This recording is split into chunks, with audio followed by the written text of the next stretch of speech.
हाँ तो मेकअप तो करना चाहिए, उसमें क्या है। ये लोग तो बस सिर्फ नहा के आ गए होंगे एक दिन, यही मेकअप हो गया इनका, नहा लिया मतलब मेकअप। रोज तो नहाते ही नहीं है। कल जरूर नहा के आए होंगे आप लोग बॉयज, है ना। हाँ। हाँ बेटा ऑनलाइन गुड मॉर्निंग। पर अच्छे रहे कल का इवेंट, आप लोग के कोऑपरेशन से आप लोगों ने मजा किया, एंजॉय किया, बहुत मजा आया। हाँ आज छुट्टी करते हैं तो मैंने क्लास 8:30 की जगह 8:35-40 भी नहीं, 8:45 भी नहीं, सीधे 30 मिनट। बहुत ही कम कर दिया तुमने यार, थोड़ा तो बढ़ाओ। मेरी आवाज को दबा रहे हो। हेलो हेलो हेलो, अब ठीक है ना, अब ठीक है क्या। हाँ अब ठीक है, ठीक है। तो बड़ा मजा आया, अच्छा रहा।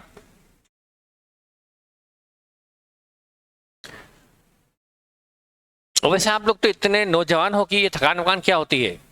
यदि चलो कल 1 घंटा और यदि डीजे चलता तो आप डांस करते कि नहीं करते। इसका मतलब ये कि आप में एनर्जी है, और है तो फिर जब रात को 10 घंटे सो लिए उसके बाद तो आपको आना ही। 10 घंटा नहीं, 10 घंटा भी सोता है कि आप कुंभकर्ण हो क्या, फिर 10 घंटा सो गए। 6 घंटे की नींद मोर देन सफिशिएंट होती है। 1 बजे पहुंचे ना तो सो जाओ, 2 बजे सो गए, 2 बजे सोओ, 8 बजे उठो। रोज कौन से नहा के आते हो, आ जाओ 8 बजे उठ के, 8:30 या 9 बजे आ जाओ। मैं भी तो आया हूं कि नहीं आया हूं, मैं भी तो इंसान हूं। हाँ। ठीक है, शुड वी स्टार्ट। 9:04, 1 मिनट और वेट कर लेते हैं। सॉरी, हाँ नहीं ठीक है, 9:04, यस।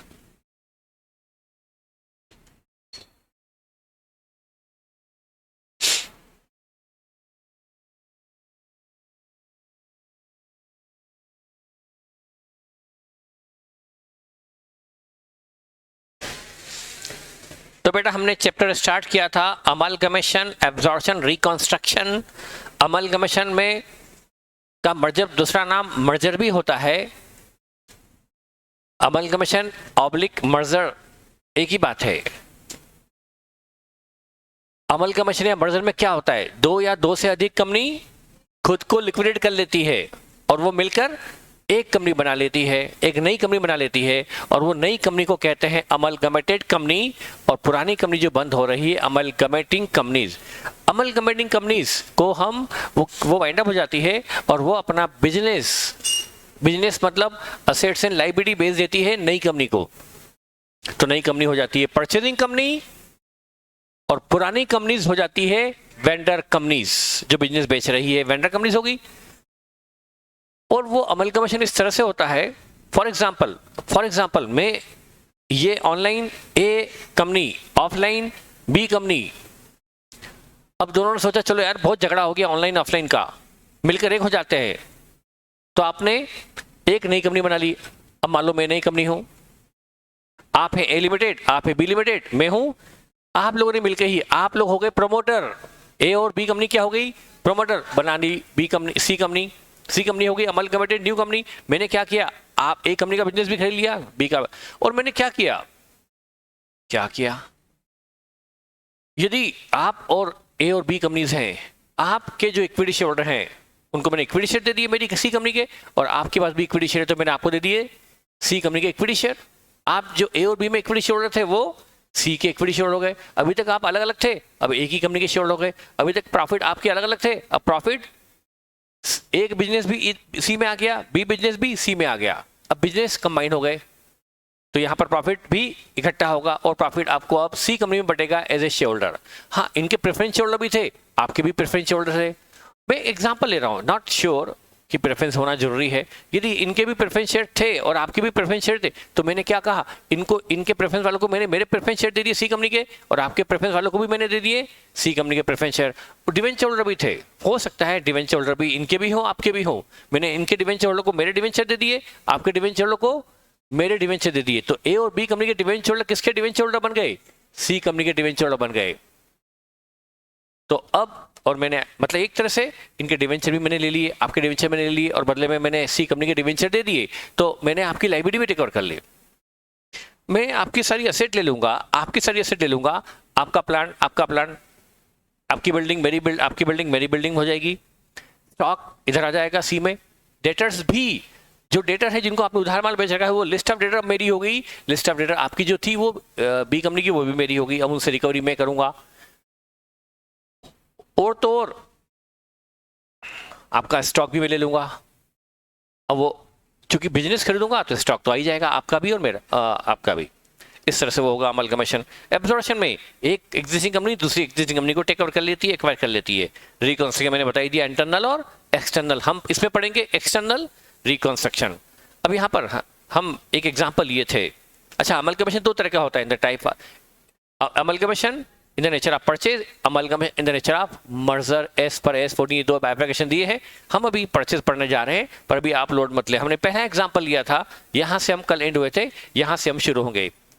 बहुत ही टेक्निकल इंपॉर्टेंट पर इजी चैप्टर है, आपको इजी लगेगा बशर्ते आप बस मेरा साथ बराबर दो। बैलेंस शीट हमको दी गई है बी लिमिटेड की। बेटा असेट 25 लाख की है, इक्विटी कैपिटल 8 लाख रुपीस की है 100 रुपीज वाली, और रिजर्व सरप्लस 2 लाख रुपीस की है, लायबिलिटी 15 लाख की है। मैं आपको चैप्टर पर इतनी ग्रिप लाना चाहता हूं कि ये चैप्टर पर आपकी पीएचडी हो जाए, महारत हासिल हो जाए, आप इसमें एक्सपर्टाइज आपकी आ जाए। इसलिए मैं आपको अलग अलग ढंग से बताता हूं कि चैप्टर कितना टेक्निकल, कितना इंटरेस्टिंग है, कितना प्रैक्टिकल लाइफ बेस्ड है। आपको मैंने जैसे बताया कि ये एक इक्विटी शेयर होल्डर है, अब सॉरी बी के, अब ये बी कंपनी लिक्विडेट हो रही है, लेकिन उसका बिजनेस लिक्विडेट नहीं हो रहा, उसका बिजनेस तो ए में चले जाएगा। इस बी का बिजनेस ए ने खरीद लिया, तो बी कंपनी की लीगल एंटिटी लिक्विडेट हो रही है, लीगल एंटिटी क्लोज हो रही है, लेकिन बी कंपनी के बिजनेस बंद नहीं हो रहा, वो बिजनेस ए में आ जाएगा। और बी के शेयर होल्डर भी बिजनेस बेचकर अलग नहीं हो गए, बल्कि वो ए में आ जाएंगे। ये एब्जॉर्प्शन हो गया, ए ने बी को टेक ओवर कर लिया, एक एग्जिस्टिंग कंपनी ए ने दूसरी एग्जिस्टिंग कंपनी बी को टेक ओवर कर लिया, एक्वायर कर लिया, टेक ओवर कर लिया, एब्जॉर्ब कर लिया, ठीक है। और उस पर्पस के लिए अब यहाँ पर जो असेट है, जिसमें फिक्स्ड असेट, करंट है, सब कुछ शामिल है, वो 25 लाख की थी, उसको 28 की वैल्यू पर अग्री किया गया। बुक वैल्यू अलग चीज होती है और एक्विजिशन अलग प्राइस पे होता है। कल भी मैंने बताया था कि आपका फ्रेंड का एक मोबाइल है जो उसकी बुक में 40,000 का होगा, पर आपने उसको खरीदा है 15,000 में, तो आपके लिए तो कॉस्ट 15 हुई ना। तो आप एक्वायर करेंगे नेगोशिएटेड प्राइस पर, आप एक्वायर करेंगे मार्केट प्राइस पर, आप उसकी बुक वैल्यू पे एक्वायर करें जरूरी नहीं है। तो उसकी बुक वैल्यू 25 थी, पर आपने उसके लिए 28 अग्री किया है, तो आप उसके लिए 28 देने वाले हैं। ओके, तो बेटा अब आपको मैंने बताया था, अब हम ए कंपनी बी को कितना दे, कोई चीज खरीदते हैं तो हमें प्राइस पे करनी पड़ती है, जिसको कहते हैं परचेज कंसीडरेशन, वो कितना हो उसके लिए हम आगे बढ़ते हैं। तो मैंने आपको दो तरह से बताया था, एक तरीका वो जो इनडायरेक्ट है, जिससे कभी आप किसी न निकालते मैंने किसी बुक में देखा, न कभी आपको निकालना है भविष्य में, वो इनडायरेक्ट अप्रोच है, वो लॉजिकल मतलब वो अंडरस्टैंडिंग के लिए है, पर एग्जाम में वो भूल के भी मत लगाना। मैंने आज तक किसी किताब में देखी नहीं, पिछले 35, 38, 40 साल के इतिहास में जब मैंने पढ़ा, जब मैंने पढ़ाया, तब से आज तक मैंने ये अप्रोच नहीं देखी पीसी निकालने की, पर वो वेरिफिकेशन के लिए है। वो है यदि बी कंपनी के इक्विटी शेयर होल्डर ने 8 लाख तो इक्विटी की लगाई थी, और 2 लाख का उनका पुराना रिटेन प्रॉफिट रखा हुआ है, मतलब कंपनी में लॉसेस नहीं है, प्रॉफिट है, मतलब ये कैपिटल जो 8 लाख की नष्ट नहीं हुई, बल्कि अभी वो कैपिटल इंटैक्ट है, अभी भी कंपनी में है, और 2 लाख का पुराना एक्यूमुलेट प्रॉफिट भी है बी लिमिटेड में, जो अभी तक उन्हें डिस्ट्रीब्यूट नहीं हुआ। तो बी के शेयर होल्डर को 8 लाख के तो उनकी कैपिटल जो अभी नष्ट नहीं हुई वो उन्हें वापस चाहिए।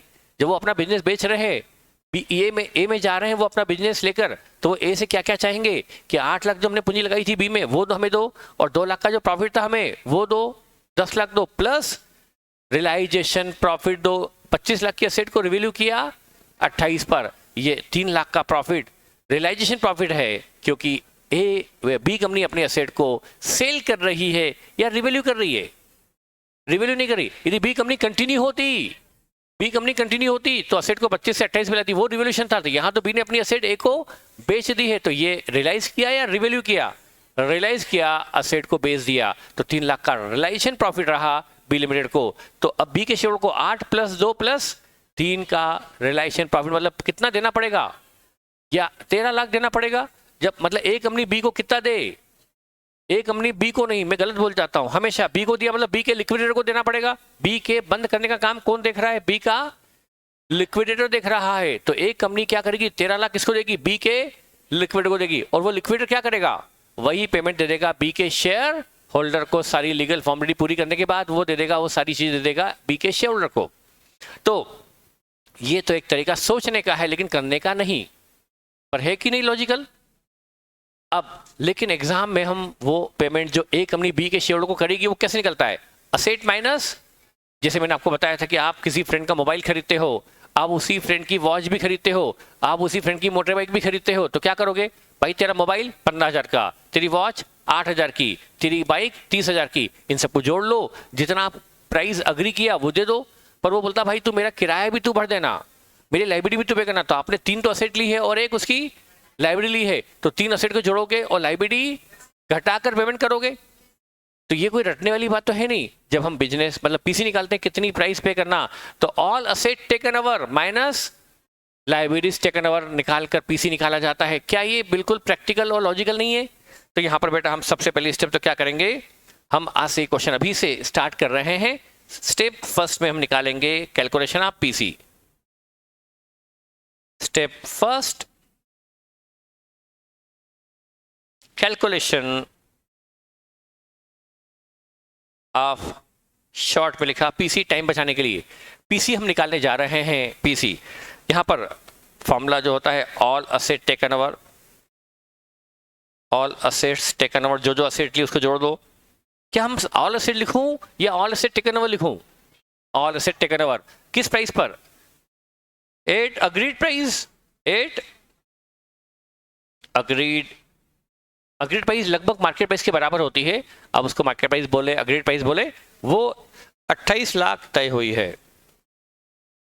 असेट के लिए 28 लाख पे करेंगे, लेस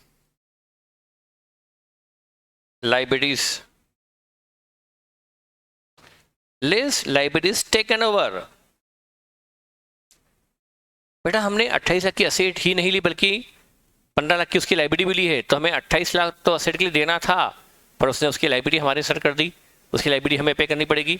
तो हमें उसे नेट 13 लाख पे करना है। ये हो गया परचेज कंसीडरेशन, ये हो गया पीसी, पीसी हो गया 13 लाख, ये तो पीसी हुआ। अब यहां निकालेंगे mode of discharge. Mode of discharge, इसी वर्किंग में मोड ऑफ डिस्चार्ज भी निकाल लेंगे। हमें एक कंपनी 13 लाख किस तरह से बी को पे करे, तो 13 लाख का पेमेंट करने के लिए एक कंपनी क्या करने वाली है, 13 लाख का पेमेंट करने के लिए एक कंपनी अपना एक शेयर कितने का मान रही है, 125 का मान रही है। भले उसकी फेस वैल्यू 100 है, पर उसकी अग्रीड प्राइस, नेगोशिएटेड प्राइस 125 है, तो 125 10,400 शेयर्स ऑफ ए। एक कंपनी अपने 10,400 शेयर्स पेमेंट में देगी। यह है मोड ऑफ डिस्चार्ज, पेमेंट का माध्यम, पेमेंट का तरीका, मोड ऑफ डिस्चार्ज हो गया। ये हमारी स्टेप फर्स्ट होगी। हर क्वेश्चन में ये स्टेप हमेशा फर्स्ट रहेगी, पीसी हर क्वेश्चन में निकलेगा। अभी हमने पीसी की मेथड का नाम नहीं लिया, पर मैं यदि नाम बोलूं तो हमने पीसी निकाला है असेट लेस लाइबिलिटी से। इस मेथड को बोलते हैं net asset method, net asset method बोलते हैं। पर अभी चिंता मत करो, मैं लिखवाऊंगा कि ये पहली मेथड है पीसी निकालने की, नेट असेट मेथड, जिसमें असेट में से लाइबिलिटी घटाकर पीसी निकाला जाता है। All asset taken over minus all liability taken over, इससे निकलता है पीसी। इसको बोलते हैं PC by net asset method. Okay, हाँ।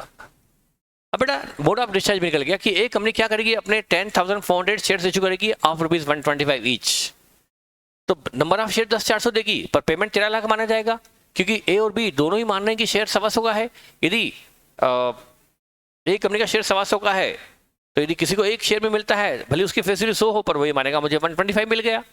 मार्केट में बेचने जाएगा, बी का शेयर होल्डर इसे बेचने जाएगा, तो कितना मिलेगा उसको पर शेयर, 125। आप जानते हैं। तो अब ये पीसी और मोड ऑफ डिस्चार्ज। अब स्टेप 2 में, स्टेप सेकंड में मैं आपको बता रहा हूं book closure of B limited. Vendor company का बुक क्लोजर कैसे होता है? Book closure of vendor company. Vendor मतलब अपना बिजनेस जो बेच रही है उसकी बुक हमें क्लोज करनी होती है, वो बुक क्लोजर कैसे होता है सीखिए।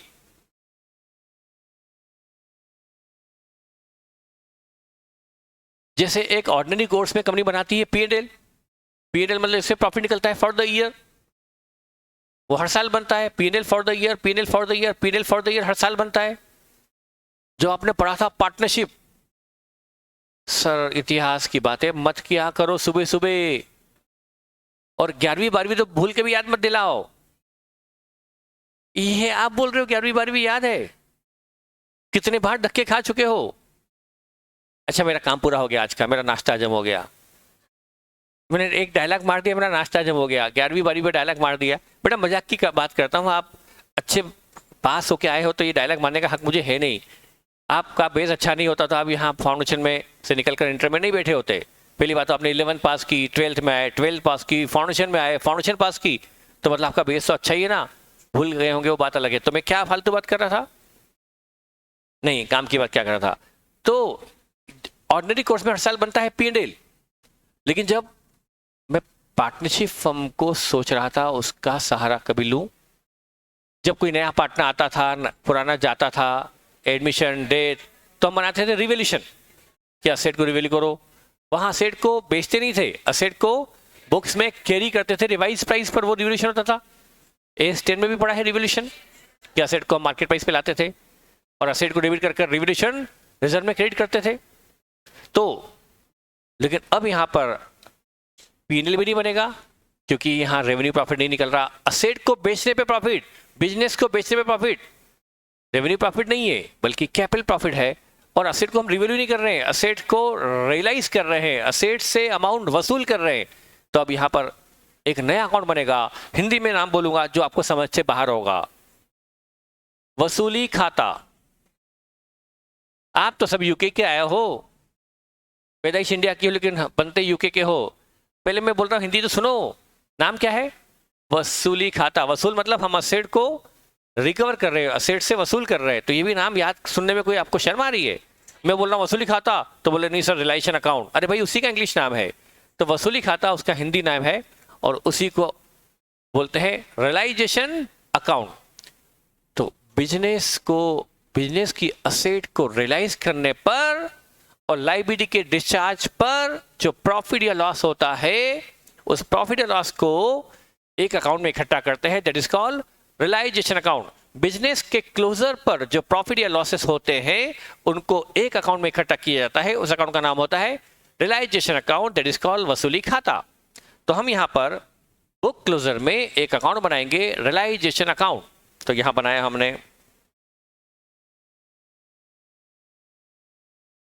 Realisation account.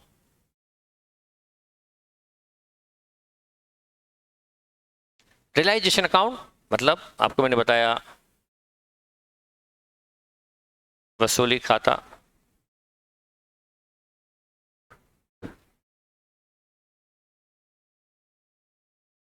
To calculate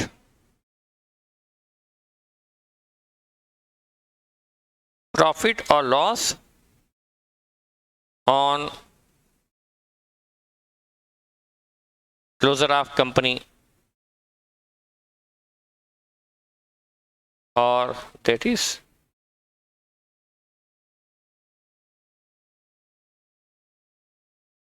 winding up. Company के वाइंडिंग अप पर कंपनी को होने वाला प्रॉफिट या लॉस कितना होगा वो निकाला जाएगा थ्रू रियलाइजेशन अकाउंट।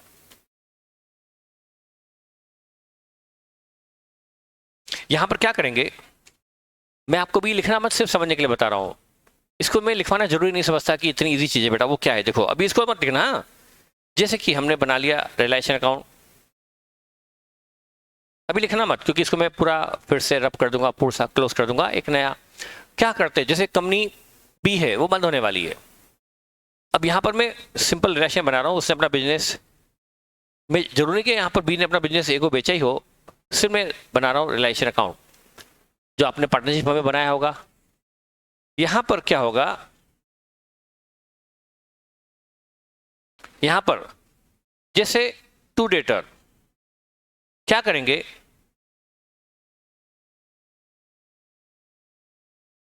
जैसे यहां पर एक डेटर अकाउंट खुला हुआ है, मैं अकाउंट का मतलब बता रहा हूं, ये मानते हुए, ये जानते हुए, ये सोचते हुए कि आपको रिलेशन अकाउंट कुछ भी नहीं आता, और मुझे ये करना ही चाहिए, ये मानना ही चाहिए कि आपको कुछ भी नहीं आता, आप रिलेशन अकाउंट पहली बार पढ़ रहे हैं। तो बेटा डेटर अकाउंट खुला है हमारा, डेटर एक नहीं कई सारे होंगे, डेटर ए, डेटर बी, डेटर सी, डेटर डी, डेटर ई, डेटर एफ, कई सारे डेटर होंगे। तो क्या करो, मैंने इतने सारे अकाउंट खोलने का मेरे पास ना टाइम है ना आपके पास भी समय, हमें टाइम बचाना है। तो यहाँ ये सारे डेटर हैं, ए डेटर, बी डेटर, सी डेटर, डी डेटर, सबके नाम से अलग अलग अकाउंट खोला होगा।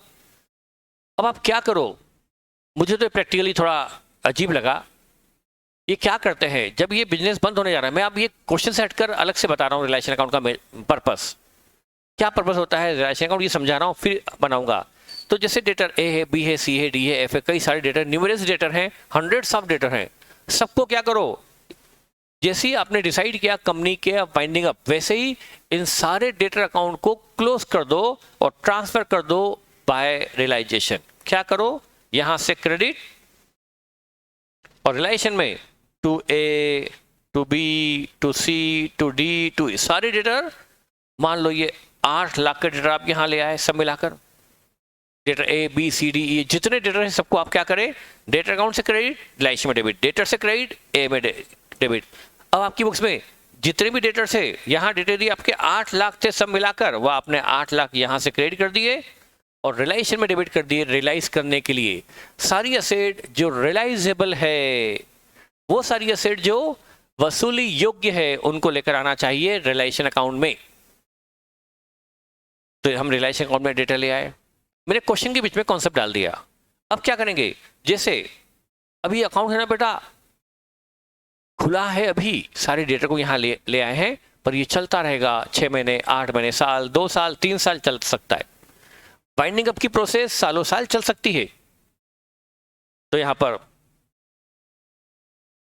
लिक्विडेटर, जो इस कंपनी का लिक्विडेटर है, जो कंपनी बंद करने का काम देख रहा है, कंपनी चलाने वाले डायरेक्टर थे, पर बंद करने वाले कौन होते हैं, लिक्विडेटर। बेटा चैप्टर था पुराना, हट गया, पूरा चैप्टर था लिक्विडेशन, हट गया। तो लिक्विडेटर अपॉइंट होता है कंपनी बंद करने के लिए। लिक्विडेटर क्या करेगा, इन असेट की डे बाय डे वसूली करेगा। जैसे हमें ए डेटर 50,000 के थे, जो 8 लाख में इंक्लूड है, ए डेटर से बाय, हमको ए डेटर से, अच्छा अब हमारा डेटर ए था, उसको हमने यहां से क्रेडिट कर रियलाइजेशन में डेबिट कर दिया।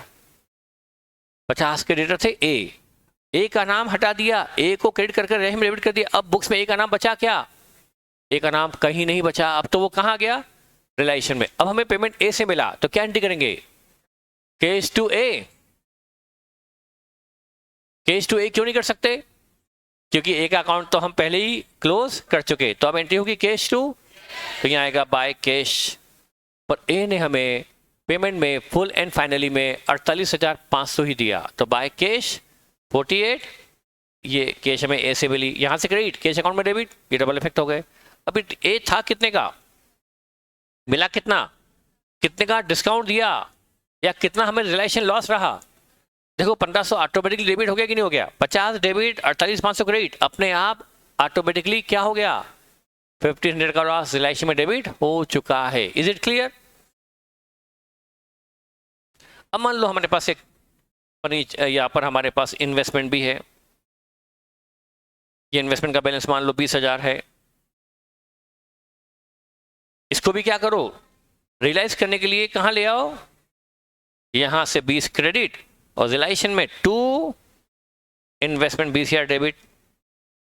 हमने जैसी अकाउंट खुला, रियलाइजेशन जैसी हमने कंपनी को बंद करने का सोचा, हमने सारी असेट को जो कि रियलाइजेबल है, जो कि वसूली योग्य है, उसको ले गए असेट अकाउंट से क्रेडिट, रियलाइजेशन में डेबिट। अब इस असेट को भी हमने रियलाइज किया बाय कैश। इस इन्वेस्टमेंट को बेचने से हमें 24,000 रुपये मिले, तो क्या एंट्री होगी, कैश टू इन्वेस्टमेंट या कैश टू रियलाइजेशन। तो यहाँ रियलाइजेशन में क्रेडिट, कैश में डेबिट 24,000, अपने आप कितने का प्रॉफिट आ गया, 20 डेबिट 24 क्रेडिट, ऑटोमेटिकली कितने का प्रॉफिट आ गया, 4 का प्रॉफिट आ गया।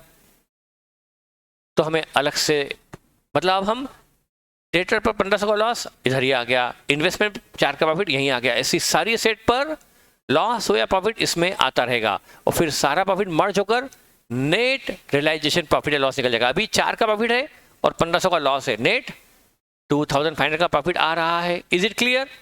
तो किस तरह से बनता है रियलाइजेशन मैंने आपको बताने की कोशिश की है। तो यहां पर भी मैंने बी के बुक क्लोजर पे अकाउंट बनाया है रियलाइजेशन।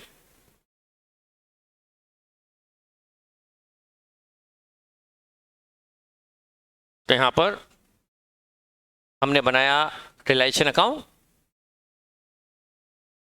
बनाइए रियलाइजेशन अकाउंट।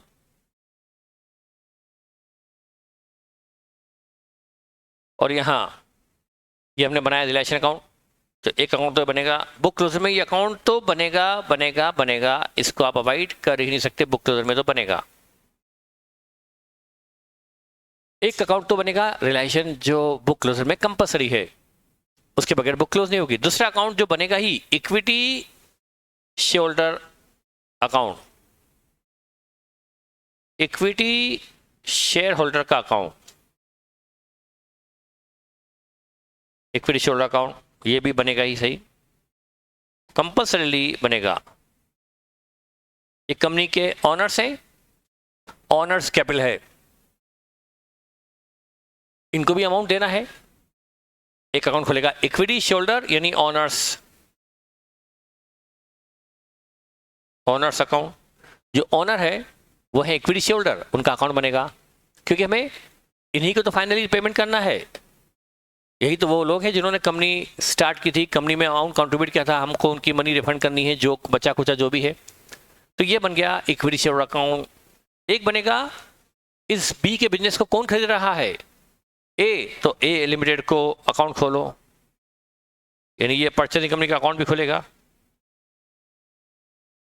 परचेजिंग कंपनी का अकाउंट खुलेगा।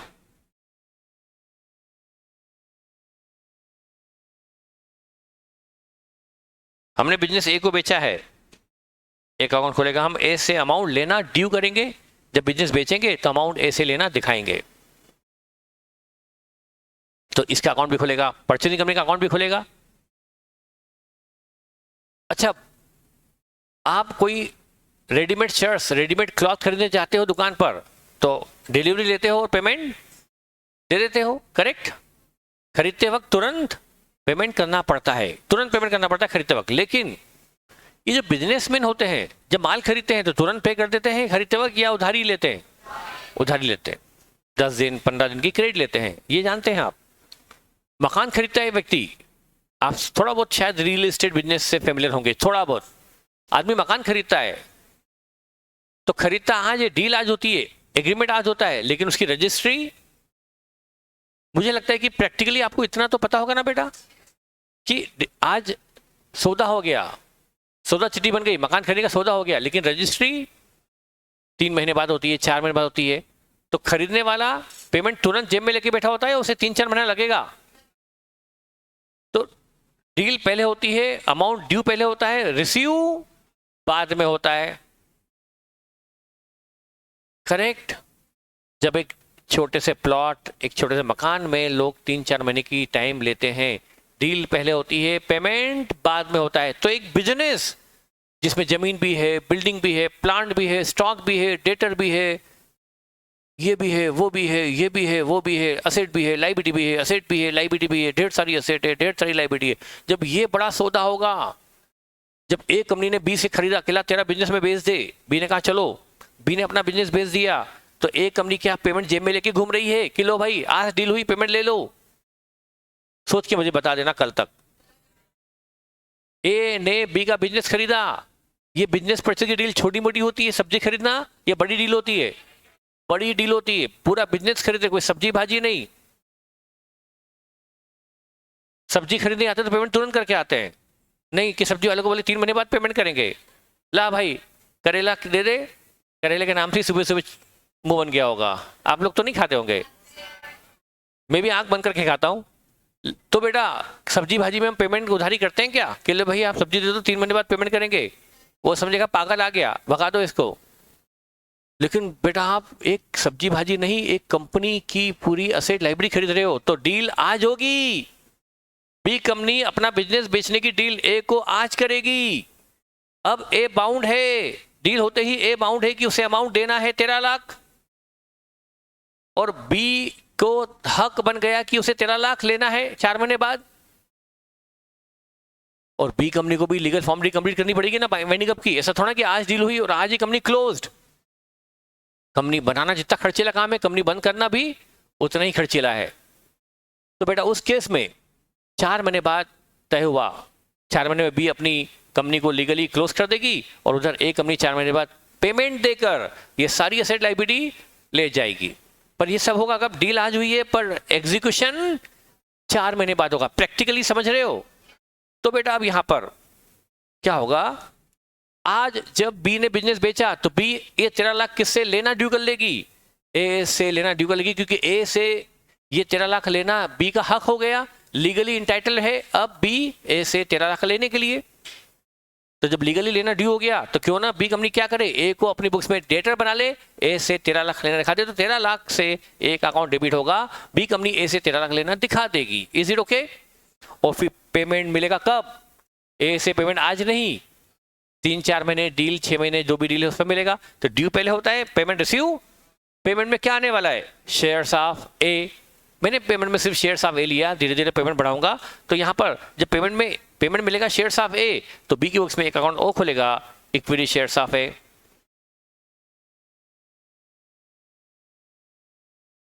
Equity shares of A limited भी बी को मिलने वाले हैं, तो उसका अकाउंट भी बी को खोल लेना चाहिए। अभी हमने खोल दिया, ये इक्विटी शेयर भी बी को मिलने वाले हैं, बस इनसे काम चल जाएगा।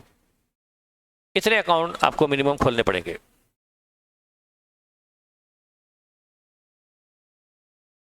ये अकाउंट हमने खोल दिए बी के क्लोजर पर।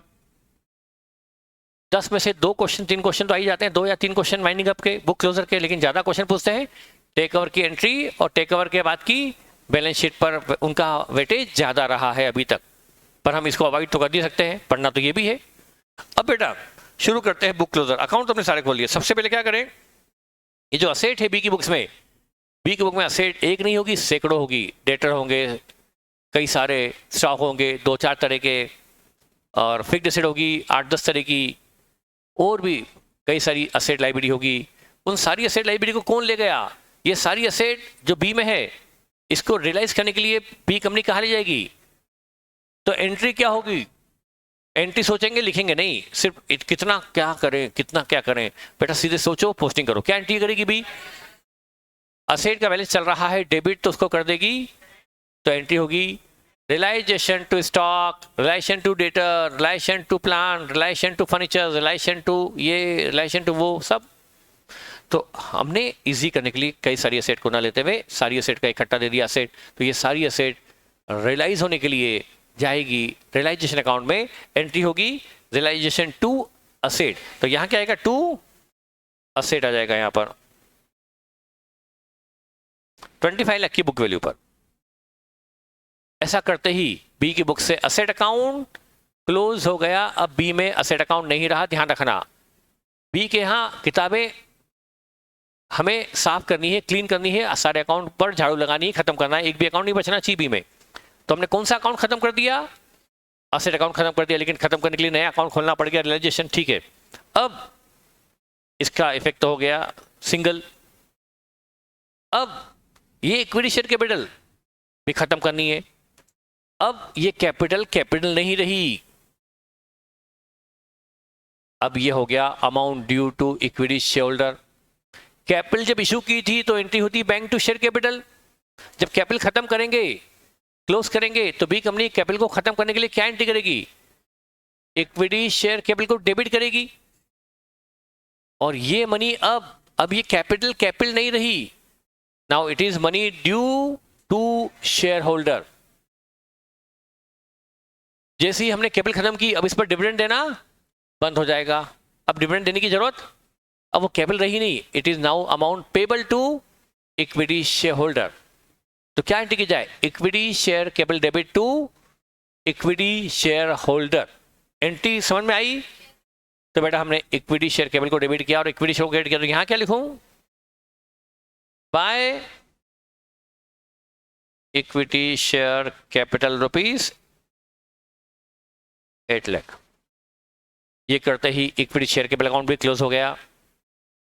कंपनी के फॉर्मेशन में जब आपने इश्यू लाया था तब बैंक टू शेयर केबल किया था, अब आपने शेयर केबल को रिवर्स कर कर वो अमाउंट क्रेडिट कर दिया इक्विटी शेयर होल्डर में। अब कैपिटल नहीं रही बल्कि amount due to equity share holder हो गया। अब इस पर डिविडेंड देना बंद। अब ये reserve surplus, general reserve, P&L, ये रिजर्व सरप्लस में जो भी अकाउंट है ये किसके है? इक्विटी शेयर होल्डर के है, तो ये मनी भी उन्हें देना है। अब ये रिजर्व बांट दो, किसको बांट दो? शेयर होल्डर को बांट दो, क्योंकि अब तो कंपनी बंद हो रही है, अब तो उनको बांटना पड़ेगा। अब ये रिटेन प्रॉफिट डिस्ट्रीब्यूट करना कंपलसरी है, तो हमें इस रिजर्व सरप्लस को डेबिट कर कर इक्विटी शेयर होल्डर को क्रेडिट करना पड़ेगा। एंट्री होगी reserve surplus debit to equity share holder, तो यहां ले आओ by reserve and surplus ₹2 lakh. ये हम रिजर्व सरप्लस पे ले आए, रिजर्व सरप्लस से डेबिट और इक्विटी शेयर होल्डर में credit now money due towards share holder. अब हमें शेयर होल्डर को 8 लाख की उनकी पूंजी वापस भी करना है और 2 लाख का उनका एक्यूमुलेटेड प्रॉफिट, उनका रिटेन अर्निंग, उनका अनडिस्ट्रीब्यूटेड प्रॉफिट भी उन्हें डिस्ट्रीब्यूट करना है, तो देने के लिए हमने ड्यू कर दिया। ये भी हो गया, ये अकाउंट भी क्लोज, ये अकाउंट भी क्लोज। अब ये लाइबिलिटी को रिलायंस में ले जाओ, क्योंकि इसको हमें पेमेंट करने की जरूरत, इसको ले जाओ। ये गलत बोला मैंने, बस लाइबिलिटी को भी यहाँ ले जाओ। तो एंट्री क्या होगी? जैसे असेट लाए हो लाइबिलिटी भी लाओ, असेट को रियलाइज करना है तो लाइबिलिटी को पे भी तो करना है। Liability debit to realization by liability. कितनी थी? ये यहां ले आए,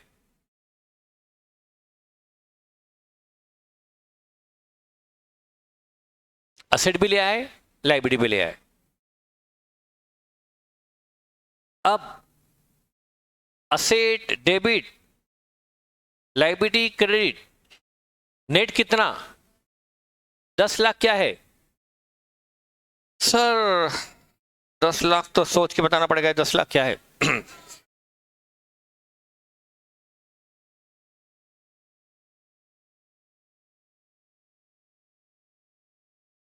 asset debit liability credit, net asset आ गई।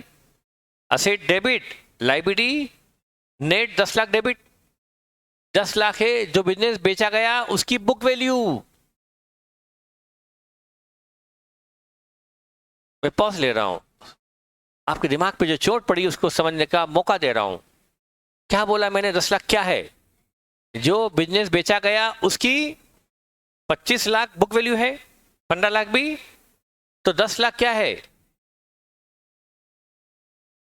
25 और 15, ये क्या है? बुक वैल्यू है कि नहीं? जो असेट बेची गई, ये असेट या नेट असेट? जो asset that is called net asset बेची गई उसकी ये बुक वैल्यू है।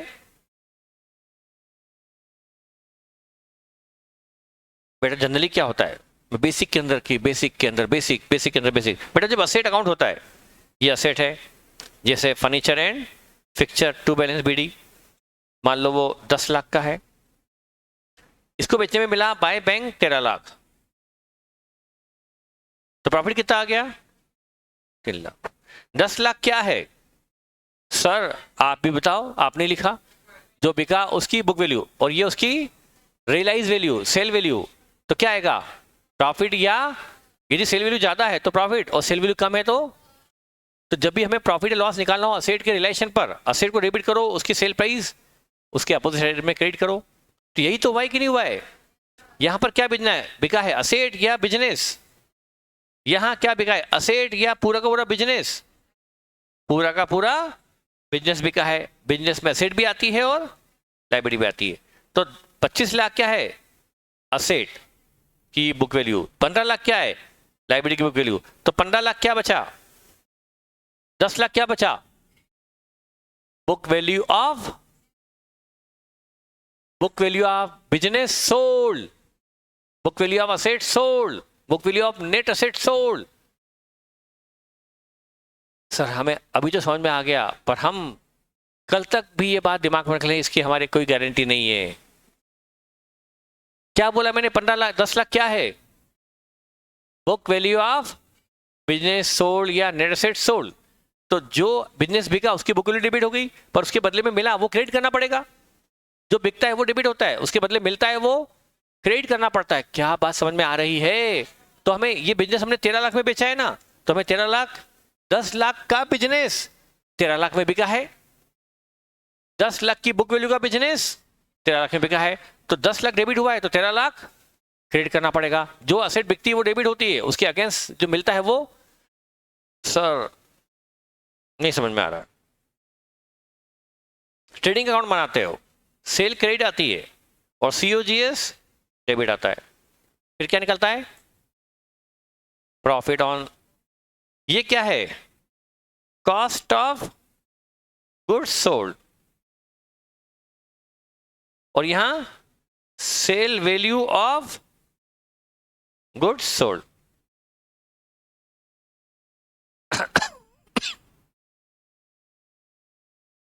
ये कॉस्ट ऑफ गुड्स सोल्ड और ये sale value of goods sold, दोनों में कॉमन क्या है? गुड्स सोल्ड यहां भी है, गुड्स सोल्ड यहां भी है, पर यहां गुड्स सोल्ड किस पर है और यहां गुड्स सोल्ड, तभी तो प्रॉफिट आता है। मतलब अपोजिट डेबिट साइड में कॉस्ट आती है तो क्रेडिट साइड में सेल वैल्यू आती है। तो आपने 11वीं क्लास से पढ़ा है, पर मुझे 11वीं क्लास बार बार याद दिलानी पड़ती। पढ़ा कि नहीं पढ़ा 11वीं क्लास में? तो वही बात आज हम बुढ़ापे में इंटरमीडिएट में बात कर रहे हैं। जो बिका उसको डेबिट करो और जितने में बिका उसको क्रेडिट करो। ये पहली बार पढ़ रहे हो या कई बार पढ़ चुके?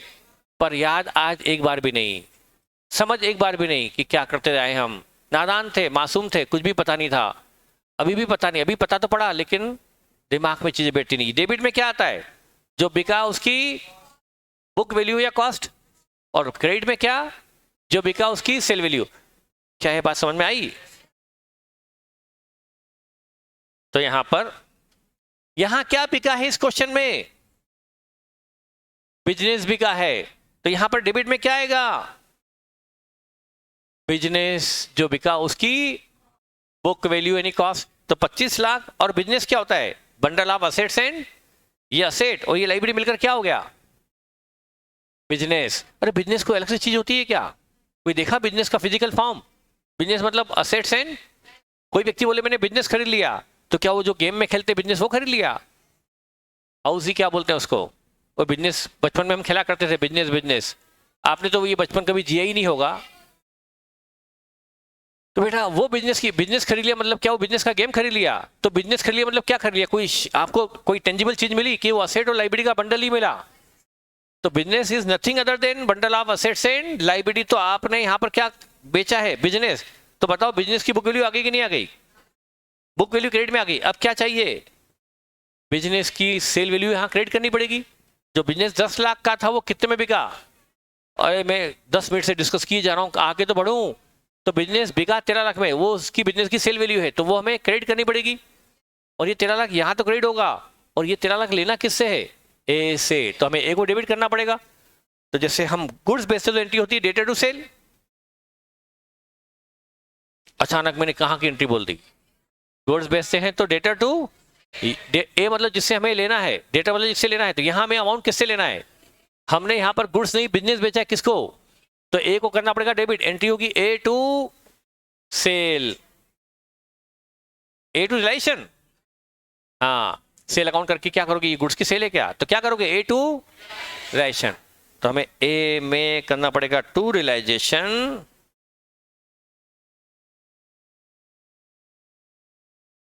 $13 लाख ये हमने पीसी ड्यू किया, हमने ए से पीसी लेना दिखा दिया, ये हमारा डेटर बन गया। हमें ए से लेना है क्योंकि हमने डील कर ली। पेमेंट भले 4 महीने बाद मिले, पर लेने का हक आज ही बन चुका है, तो हम आज ही ए से लेना दिखा देंगे। भले पेमेंट 4 महीने बाद मिले, अब ए अपने वादे से मुकर नहीं सकता, वो एग्रीमेंट कैंसिल नहीं कर सकता। We are now legally entitled to receive money from A. तो जब लीगली इंटाइटल है तो ये कोई कॉन्टिजेंट एसेट नहीं बल्कि मिलना तय है। तो 13 लाख हमने ए में डेबिट किया एज ए डेटर, और इस सेल प्राइस को कहाँ क्रेडिट करूं? रिलाइजेशन में लिखेंगे बाय ए लिमिटेड 13 लाख। ये है पीसी। तो रिलाइजेशन में पीसी क्रेडिट क्यों होता है उसकी मैंने 10 मिनट तक समझाने की कोशिश की, फिर भी समझ में नहीं आया। समझ तो रट लिया कि बस रिलाइजेशन में पीसी क्रेडिट होता है। क्यों होता है सर? हमें जानने की जरूरत नहीं है, जान भी लेंगे तो आज समझ में आएगा, कल फिर भूल जाएंगे। इसलिए सर आप रटवाते जाओ कि पीसी रिलेशन की क्रेडिट में आता है। क्यों आता है मत बताओ। बता तो दिया मैंने, क्यों नहीं बताओ। चलो बेटा, क्या मेरा डायलॉग कुछ समझ में आया? मैं क्या क्यों कमेंट कर रहा हूँ, क्यों आपको डायलॉग मार रहा हूँ? इसलिए मारता हूँ डायलॉग कि आपके दिल पर चोट लगे, दिमाग पर चोट लगे और आप उन बातों को याद रखें, इसलिए मैं आपको डायलॉग मारते रहता हूँ। तो ये डायलॉग आप पर कुछ असर कर रहा है कि नहीं कर रहा है? कि यूज टू हो गए सर, आप तो मारते रहो, हमें कोई फर्क नहीं पड़ता, हम तो निठल्ले हैं, हमें तो कोई फर्क नहीं पड़ता। तो हमने पीसी क्यों ड्यू किया, समझ में आया? ए डेबिट क्यों किया? क्योंकि मैं लेना है। और रिलायंस में क्रेडिट क्यों किया? कि वही बिजनेस की सेल वैल्यू। बेटा ठीक है ना बेटा? अब ये भी हो गया। तो बेटा हमने इस अकाउंट को भी ट्रांसफर कर दिया रिलायंस में। ये हमने बैलेंस शीट के आइटम के सिंगल इफेक्ट लिए। असेट को कहाँ ले गए? रिलायंस में। इक्विटी को कहाँ ले गए? इक्विटी शेयर होल्डर में। रिजर्व को कहाँ ले गए? इक्विटी शेयर होल्डर में। लाइब्रेरी को कहाँ ले गए? इनका हमने दिया सिंगल इफेक्ट। तो बैलेंस शीट के आइटम का क्या दिया? अब डबल इफेक्ट शुरू हो जाएंगे। हमने क्या किया? पीसी ड्यू किया, तो रिलायंस में क्रेडिट और ए में डेबिट। ये हमने क्या किया? डबल इफेक्ट दिया है। ओके, डबल इफेक्ट दिया है पीसी ड्यू करने का। डबल इफेक्ट हुआ कि नहीं हुआ? तो यहां पर भी वो रूल काम आएगा। तो आज आप नवरात्रि के अष्टमी के दिन कसम खाते हैं। आज अष्टमी है ना, देवी माँ को कसम क्यों खाएं? फिर बाद में कभी तोड़ दोगे तो देवी माँ रोस्ट हो जाएगी। क्या कसम खाते हैं? कि जब हम बुक क्लोज करेंगे तो हम क्या करेंगे? बैलेंस शीट की आइटम का सिंगल इफेक्ट देंगे, सिंगल इफेक्ट देंगे। वैसे तो एक कसम और खाओ के हम सीए करने के दौरान सिंगल ही रहेंगे। खा रहे हो कसम? अरे मत, ऐसा तो ये बहुत बड़ा जुल्म होगा। मैं इन सब के खिलाफ नहीं हूं आज के जमाने में, लेकिन सब चीज का वक्त होता है। वो वक्त आपका अभी आया नहीं। अभी आपको वक्त है सिंगल रहने का, तो कोशिश भी मत करो हो ना। बाद में सीए बन जाओ तब हो जाना, आर्टिकल में जाओ तब कर लेना। अभी तो सिंगल रहो। तो कसम खाते हैं कि बैलेंस शीट का बुक क्लोज के वक्त बैलेंस शीट के आइटम का सिंगल देंगे, और बैलेंस शीट के बाद के जितने ट्रांजेक्शन के ऊपर डबल इफेक्ट दिए बगैर आगे। तो बेटा हमने असेट को ट्रांसफर कर दिया रियलाइजेशन में, लाइब्रेरी को ट्रांसफर कर दिया रियलाइजेशन में, इक्विटी कैपिटल को डाल दिया रियलाइजेशन में, रिजर्व को डाल दिया इक्विटी शेयर होल्डर में। अब हम पीसी ड्यू करेंगे। ये बैलेंस शीट के बाहर का आइटम है, डबल इफेक्ट दिया, रियलाइजेशन में क्रेडिट, ए में डेबिट। ठीक बेटा। अब इस क्वेश्चन में तो बहुत इजीली प्रॉफिट निकल गया। 10 लाख का बिजनेस बिका, कितना प्रॉफिट आ गया यहां पर? बैलेंसिंग फिगर कितना आ गया प्रॉफिट? आपको बताया था कि प्रॉफिट 3 लाख आने वाला है। ये किसका है? ये तो सरकार का है। किसका है ये? शेयर होल्डर का। कौन से शेयर होल्डर? बी के शेयर होल्डर। तो जब ये प्रॉफिट बी के शेयर होल्डर का है तो किनके अकाउंट में ले जाओ? उन्हीं के अकाउंट। तो यहां जाएगा to equity share holder account, balance figure profit. अभी डबल इफेक्ट देना है, ये तो सिंगल इफेक्ट हुआ। यहां से डेबिट और यहां से डेबिट और इक्विटी शेयर में credit by realization, double effect हो गया। 3 लाख हमने यहां क्रेडिट कर दिया। रियलाइजेशन से डेबिट और इक्विटी शेयर होल्डर में क्रेडिट, ये हमने डबल इफेक्ट दे दिया रियलाइजेशन प्रॉफिट को इक्विटी शेयर होल्डर में ट्रांसफर करने का। अब हमें इक्विटी को देना कितना हो गया? 13 लाख देना। और 13 लाख देना क्यों ही आपको क्लियर कट दिख रहा है। किस किस का? 8 लाख जो उन्होंने पूंजी लगाई थी वो, 2 लाख का ओना का पुराना प्रॉफिट जो उनको डिस्ट्रीब्यूट नहीं किया था वो अब करेंगे, और 3 लाख का प्रॉफिट जो अभी अभी हुआ है रियलाइजेशन वो भी नहीं देना है। अब इधर आ जाओ। एक कंपनी से हमें कितना लेना है? 13 लाख। इससे हमें 4 महीने बाद, 6 महीने बाद, 5 महीने बाद, 2 महीने बाद जब भी अग्रीड है क्या मिलेगा? क्या मिलेगा? ऐसे एक इक्विटी जो आता है उसे डेबिट करते हैं और जो देता है उसे क्रेडिट करते हैं। Debit what comes in, credit the giver. मैं पूरे रूल नहीं पूछ रहा हूं कि रूल शुरू हो जाओ, मुझे पता है बचपन से रटे हुए। Debit what comes in, credit what goes out, debit the receiver, credit the giver, debit all expenses and losses, credit all income and gains. मुझे भी आते हैं क्योंकि मैंने भी 11वीं क्लास कभी पढ़ी होगी किसी जमाने में। हमारे वक्त 11th बोर्ड होती थी तो मैंने भी पढ़ी है। और 11th क्लास में कि नहीं छोड़ो,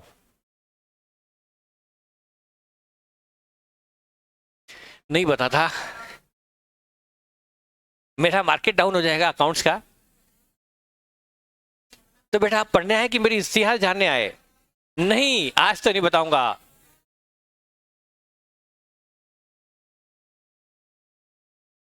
नहीं नहीं नहीं। तो हमें तेरा, अरे मुझे 11 में अकाउंट में सप्लीमेंट्री आई थी। जान के दिल पे आपके कलेजे पे ठंडक पड़ी होगी कि रोज 11 का ये डायलॉग मारने वाला व्यक्ति आज 11 के नाम पर धराशायी हो गया। हमको तो सर 11 क्लास में नंबर आए थे 90, 12th में आए थे 90, 85, और आज मैं डायलॉग मार रहा है 11 की 11वीं 12वीं क्लास याद दिला रहा है। तो आपके कलेजे में बहुत जबरदस्त ठंडक मैंने आज पहुंचा दी है।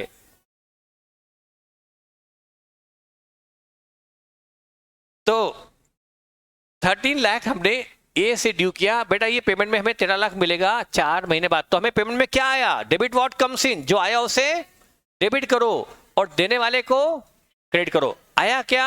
इक्विटी शेयर ऑफ ए, उसको डेबिट करो, और देने वाला कौन है? ए, उसे क्रेडिट करो। तो एंट्री होगी equity share of A to A, equity share of A debit to A. तो बेटा यहां क्या लिखूंगा? By equity shares of A 13 lakh यहां करो क्रेडिट, और इक्विटी शेयर ऑफ ए में 2A लिमिटेड कर 13 लाख यहां कर दो डेबिट। तो हमने जो हमें परचेस कंसिडरेशन रिसीव हुआ उसकी भी हमने एंट्री पास कर दी। जो आया उसे किया डेबिट और देने वाली ए कंपनी को किया क्रेडिट। एंट्री हुई equity share of A to A. एक अकाउंट क्लोज। अब ए से लेना नहीं रहा, हमारा नाश्ता भी डाइजेस्ट हो गया। एक ही बार होगा, आज ही होगा, रोज तो मेरा ही होगा।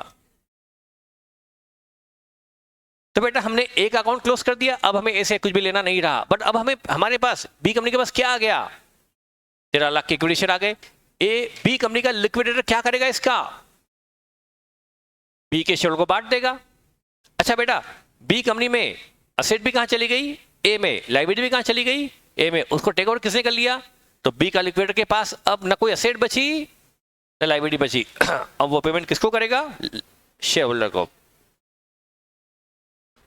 Who will be the receiver? किसको मिलने वाला है और हमारे से क्या जाने वाला है? ए के शेयर जाने वाले हैं। बी कंपनी से अब क्या जो जाता है उसे करो क्रेडिट, और डेबिट द रिसीवर, जिसे मिलता है उसे करो। ये बेसिक रूल के अकॉर्डिंगली एंट्री करेंगे। Who is the receiver? Equity share को करो debit and credit what goes out. क्या जाने वाला है? Equity share. अब बी कंपनी के पास ये जो इक्विटी शेयर आए हैं ए कंपनी के, बी का लिक्विडेटर इन्हें ग्रेजुअली डिस्ट्रीब्यूट करना स्टार्ट कर देगा, अपने शेयरों को ये शेयर बांट देगा। तो एंट्री हुई equity share holder debit to equity share of A. Correct बेटा? Equity share holder debit to equity share of A. तो बेटा यहां लिखूंगा by equity share holder 13 lakh. ये 10,400 शेयर हैं 125 वाले।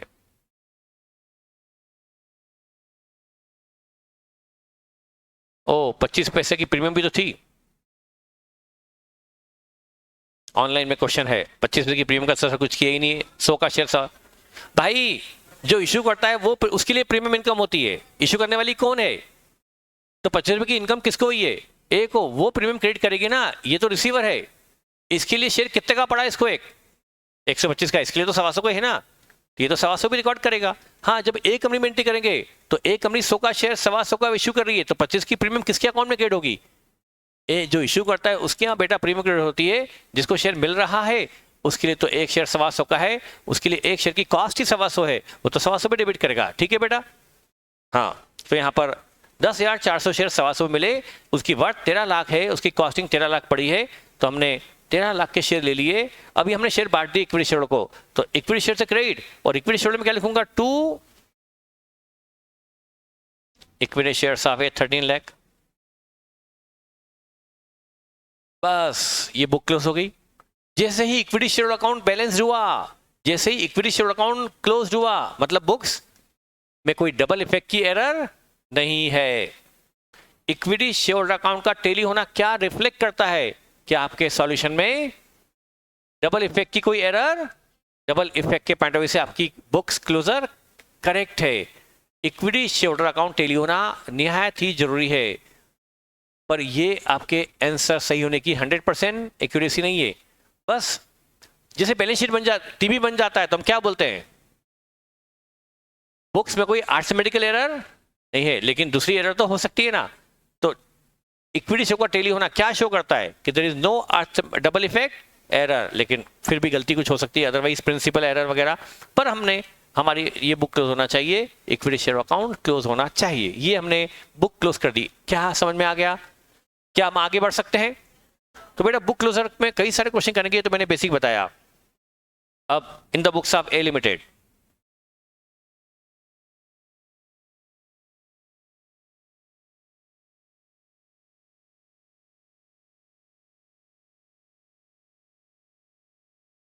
परचेजिंग कंपनी,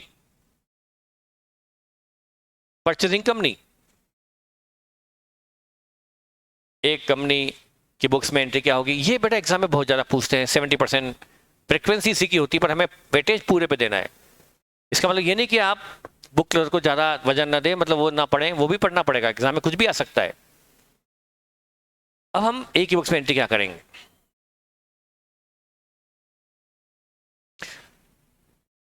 जैसे आज डील हुई, पर एक्चुअल डिलीवरी ऑफ असेट कब मिलेगी? जैसे मकान का सौदा आज होता है, पर मकान का पोजीशन रजिस्ट्री के बाद मिलता है, पेमेंट 4 महीने बाद होता है, रजिस्ट्री 4 महीने बाद होती है, पोजीशन भी 4 महीने बाद मिलता है। ये मकान में होता है कि नहीं होता है? मेरे ख्याल से इतना प्रैक्टिकल टेस्ट में तो आप होंगे कि हम कोई प्लॉट खरीदते हैं, मकान खरीदते हैं, तो सौदा आज होता है, सौदा होने के कुछ समय बाद पेमेंट, रजिस्ट्री और पोजीशन मिलता है। समझ में आया? बेटा यहां पर भी यही है। ए ने बिजनेस खरीदा क्या, लेकिन असेट लाइबिलिटी हैंडओवर आज ही हो जाएगी बी से, या बी को बाइंडिंग अप में टाइम लगेगा? बी को टाइम लगेगा बाइंडिंग अप में, लीगल फॉर्मेलिटी कंप्लीट करने में, तब जाके वो सारी असेट लाइबिलिटी ए अपने ला पाएगा। और ए को भी पेमेंट अरेंज करने में टाइम लग सकता है, उसको भी टाइम लगेगा कि भाई तुम्हारे लिए पेमेंट अरेंज करना है, तो वो भी करता हूं, जो भी हो, पर बी को तो टाइम लगेगा बुक क्लोजर में, बंद करने में। लीगल फॉर्मेलिटी बी में ज्यादा है। आज बी का तुरंत क्लोजर नहीं होगा, it will take 3 month, 4 month, 2 month, 5 month, 6 month, as the case में भी, जैसा भी केस हो। तो बेटा डील हुई उस दिन एंट्री अलग होगी, और जब बिजनेस एक्चुअल में आएगा बी से, तब एंट्री अलग होगी।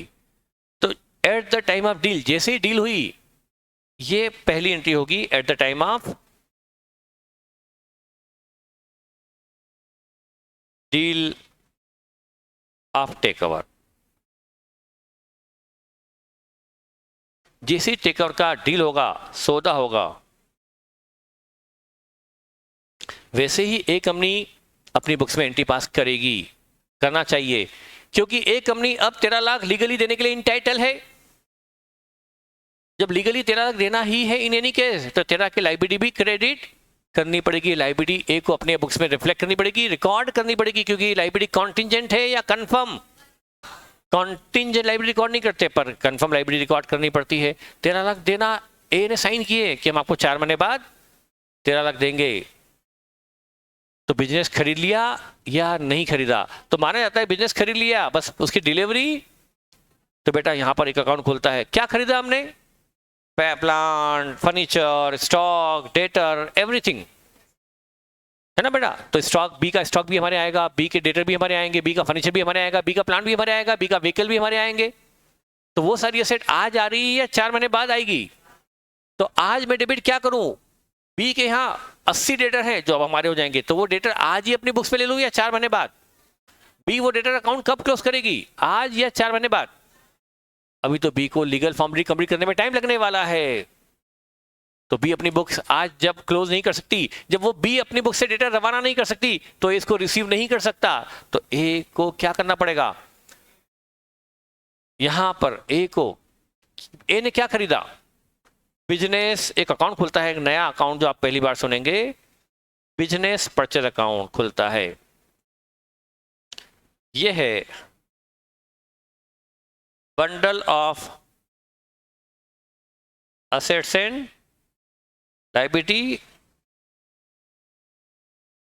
टेकन आउट, ये है, दैट इज पीसी 2।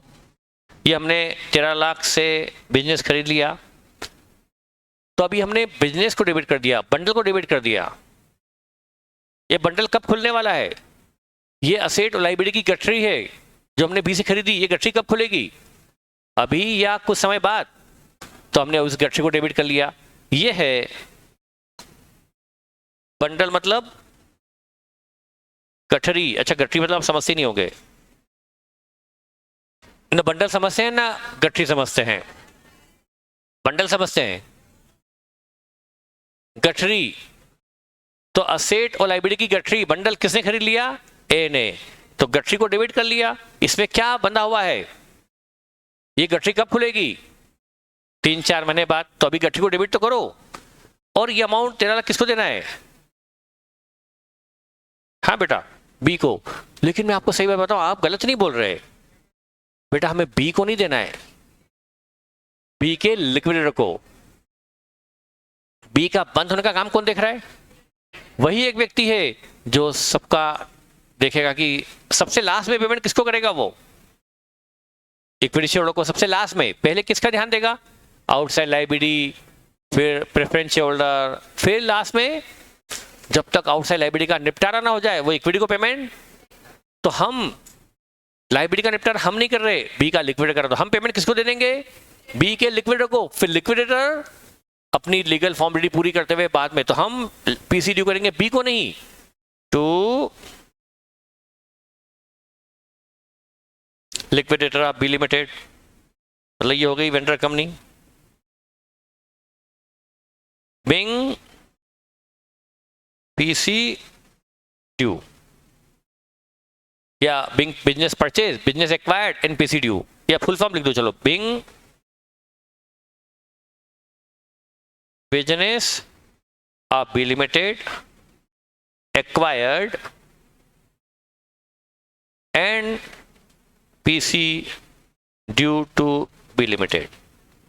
हमने बिजनेस खरीदा और ये पीसी बी को देना दिखा दिया। ये एंट्री होगी at the time of deal. आया क्या? क्या आया यहां पर? क्या आया हमारे पास? क्या आया बी से? डील तो हुई पर डील में आया क्या?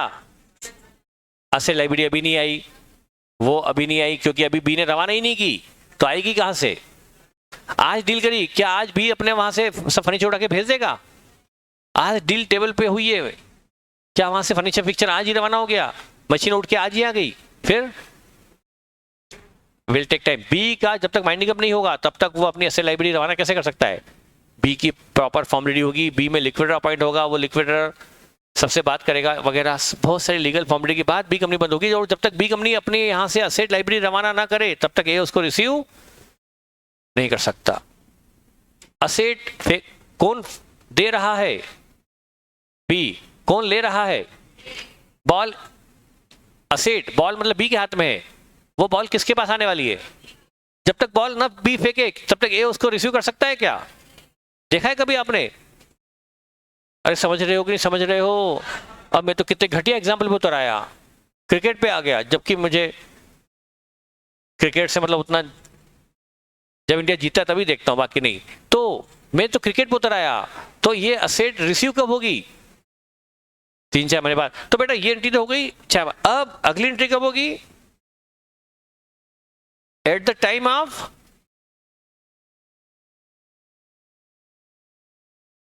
Execution of deal. Execution of deal, receipt of assets and liability accounts from vendor company।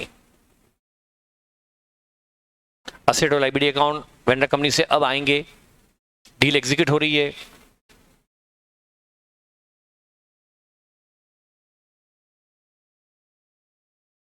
क्या आएगा बेटा? आया क्या? Debit what? क्या आया? असेट। उसमें जैसे प्लांट एंड मशीनरी भी आ गई होगी, स्टॉक भी आ गया होगा, डेटर्स भी आ गए होंगे। जो असेट आई सारी असेट आ जाएगी। वो कितने की आई? सारी असेट डेबिट कर दी। डेबिट व्हाट कम्स इन, जो आया उसे डेबिट करो। और साथ में असेट ही आई है, लायबिलिटी भी आई, 2 लायबिलिटीज।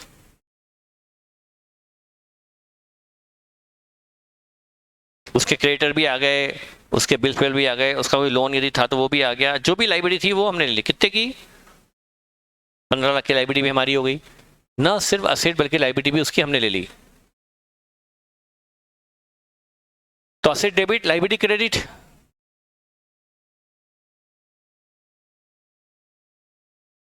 तो दोनों एंट्री समझ में आ गई। पहली एंट्री में क्या करा बेटा, पहली एंट्री कब हुई, दूसरी कब हुई। पहली एंट्री कब हुई, डील के वक्त, दूसरी कब हुई, डील के एग्जीक्यूशन पे। हमारे एग्जांपल में ये डील 4 महीने पहले की हुई, तो ये एंट्री होगी डील के वक्त। क्या खरीदा हमने, असेट या असेट और लाइब्रेरी का बंडल। उस बंडल का नाम क्या रखा है हमने, बिजनेस परचेज, गठरी। बेटा हम क्या इसी दिन स्टॉक डेटर मशीन डेबिट नहीं कर सकते डील के वक्त। कैसे करोगे, वो सारी असेट लाइब्रेरी किसकी बुक्स में चल रही है, और जब तक कि बी अपनी बुक से रवाना करे ना रवाना करे तब तक आप अपनी बुक्स में दिखा सकते हो क्या। एक ही असेट दो बुक्स में कैसे होगी, डेटर वहां भी और हमारे यहाँ भी, प्लान वहां भी हमारे यहाँ। भाई अभी तो सब्र करो, आज तो डील हुई है। तो हमने, लेकिन हमने पीसी जरूर ड्यू कर दिया, तो हमने बिजनेस परचेज टू लिक्विडेटर किया। Business purchase debit what comes in, क्या आया, बिजनेस, उसको डेबिट कर दिया, और लाइबिलिटी पेबल टू लिक्विडेटर को क्रेडिट कर दिया। अब 4 महीने बाद असेट लाइबिलिटी आएगी, ये गठरी खुलेगी, और 4 महीने बाद उस गठरी में से क्या निकलेगा, असेट लाइबिलिटी निकलेगी। 4 महीने बाद बी क्या करेगी, अपनी बुक्स क्लोज करेगी, वहां से फर्नीचर क्लोज करेगी, वो फर्नीचर ए में रिसीव होगा, वहां से वो डेटा अकाउंट क्लोज करेगी, वो डेटा अकाउंट ए खोल लेगा। तो बी में बुक क्लोजर होगा और ए में उस सारी एसेट लाइबिलिटी को individually 1 by 1 item by item basis उसको रिकॉग्नाइज किया जाएगा। तो ऑल असेट डेबिट, जो टेक ओवर की है असेट, जो भी टेकन ओवर है, जो भी असेट टेक ओवर की सब ले आओ, वो गठरी खोल दो, उसमें stock debit, plan debit, data debit, cash debit, ये सब टू लाइबिलिटी क्रेडिट। अब गठरी खुल गई तो क्या करूं,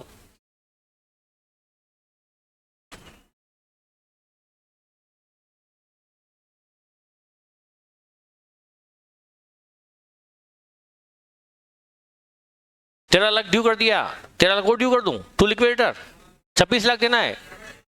भाई तय तो तेरा हुआ था, पर आप 26 दे देंगे हम इसका। अरे लिक्विडेटर को कितनी बार क्रेडिट करोगे, to business purchase, to business, वो गठरी को खोल दो, वो गठरी खुल गई। जब गठरी खुल गई तो असेट लाइब्रेरी अलग से रिकॉर्ड कर ली, तो बिजनेस परचेज को क्रेडिट करो, सिंपल है, बिजनेस परचेज को क्रेडिट कर देंगे।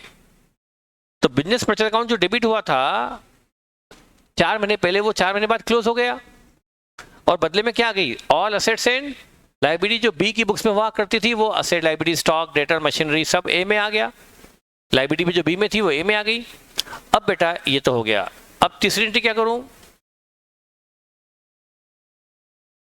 बिजनेस परचेज अकाउंट तो डेबिट हुआ था, क्रेडिट हो गया, अब हमें बी का जो अमाउंट देना है लिक्विडेटर को, वो देना, पेमेंट करें ना उसका, तो क्या एंट्री होगी, yes, liquidator of B debit.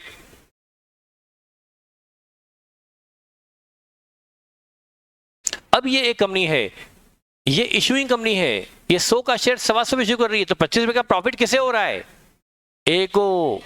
100 का शेयर एक 125 का माना जा रहा है, तो ये 25 का फायदा किसको हुआ, ए को। तो वो अपने यहाँ रिकॉर्ड करेगी सिक्योरिटी प्रीमियम, ए कंपनी, इशूइंग कंपनी। तो यहां पर टू इक्विटी शेयर कैपिटल कर दूं 13 लाख, 10,400 शेयर हैं, तो यहां तो आएगा 10,40। जो कंपनी इशू करती है वो प्रीमियम रिकॉर्ड करती है टू सिक्योरिटी प्रीमियम।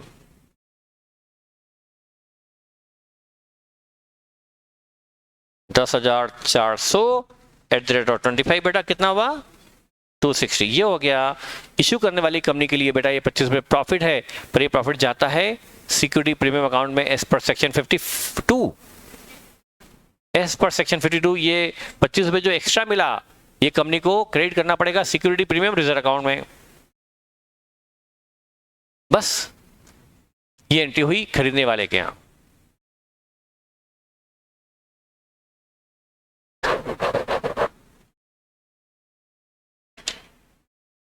ठीक है,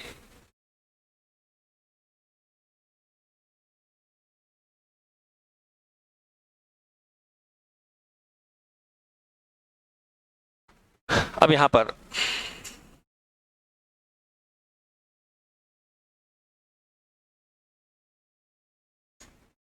लिखेंगे method of calculation of PC. दो मेथड बताई गई है, दो मेथड होती है।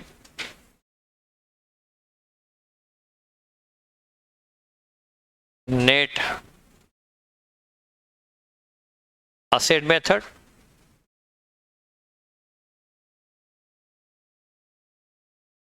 और payment method. Net asset method और पेमेंट मेथड, ये पीसी निकालने की दो मेथड होती है। दोनों मेथड हमें समझना होगी, पेमेंट मेथड और net asset method. Net asset method और पेमेंट मेथड, ये है पीसी कैलकुलेशन की दो मेथड्स। मैं बिल्कुल प्रैक्टिकल चलूंगा बेटा इसके अंदर, बिल्कुल प्रैक्टिकल।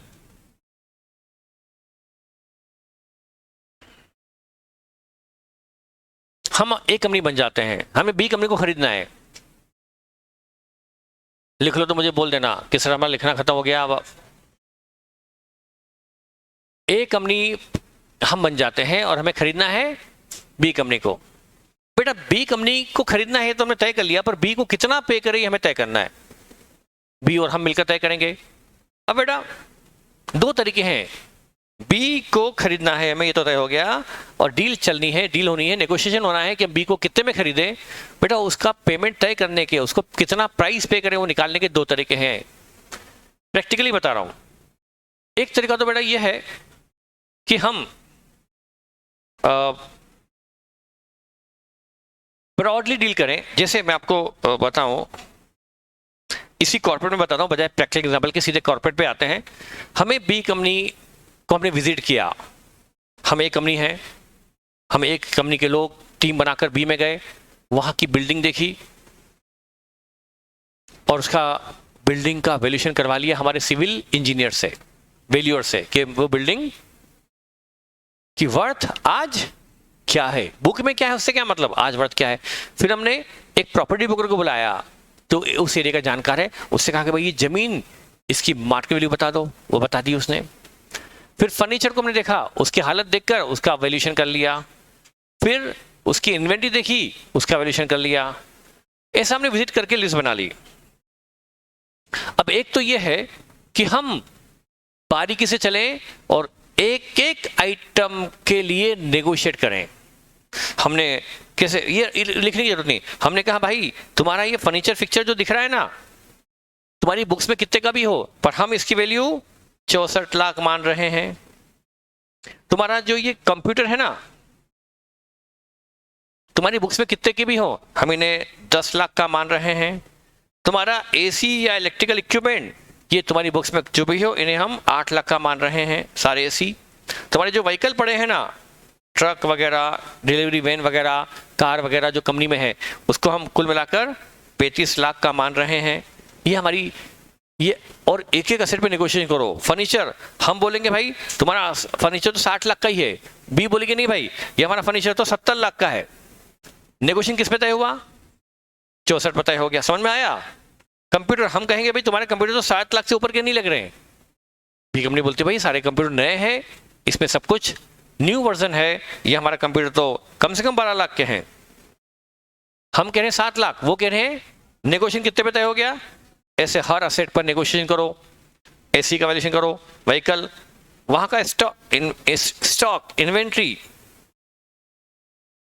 वहां पर रॉ मटेरियल, फिनिश गुड्स सब पड़ा हुआ है, हमने उसका वैल्यूएशन करा 86 लाख पर। एक एक असेट को हम नेगोशिएट करेंगे, एक एक असेट पर हमारा बार्गेन होगा। फिर वहां पर plant and machinery 1 crore 20 lakh पर तय हुई। लैंड एंड बिल्डिंग 90 लाख पर एग्री की गई with with advice of experts valuer. ये हम सब असेट ले रहे हैं, ये सारी असेट हमने लिस्ट बना ली और सबकी प्राइस नेगोशिएट कर ली।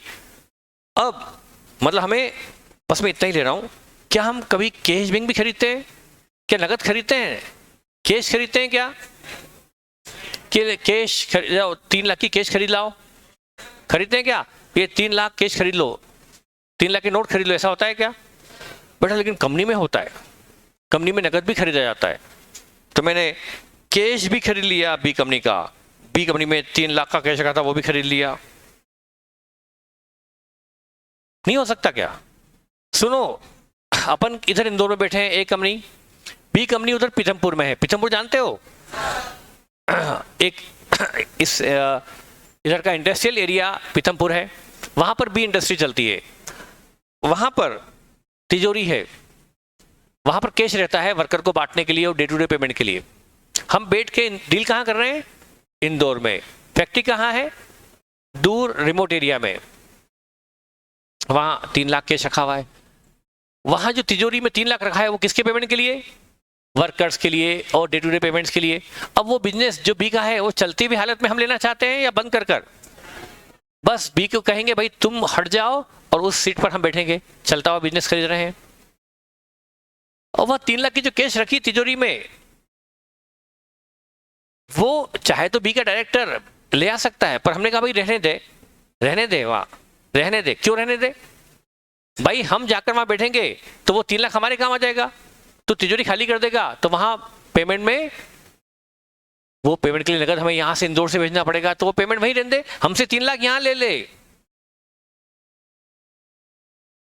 बैठाओ दिमाग में, वो 3 लाख का कैश जो पीथमपुर की तिजोरी में रखा है, वो कैश हमने इंदौर में डील हो रही है तो इंदौर में 3 लाख दे दिया उसको कि ये 3 लाख नगद पकड़, और वो 3 लाख नगद हमें दे दे। आप कहेंगे सर ये अजीब है, 3 लाख देकर 3 लाख खरीदा जा रहा है, 3 लाख के नोट देकर 3 लाख के नोट खरीदे जा रहे हैं। खरीदे जा सकते हैं, खरीद रहे कि नहीं खरीद रहे हैं? खरीद रहे हैं।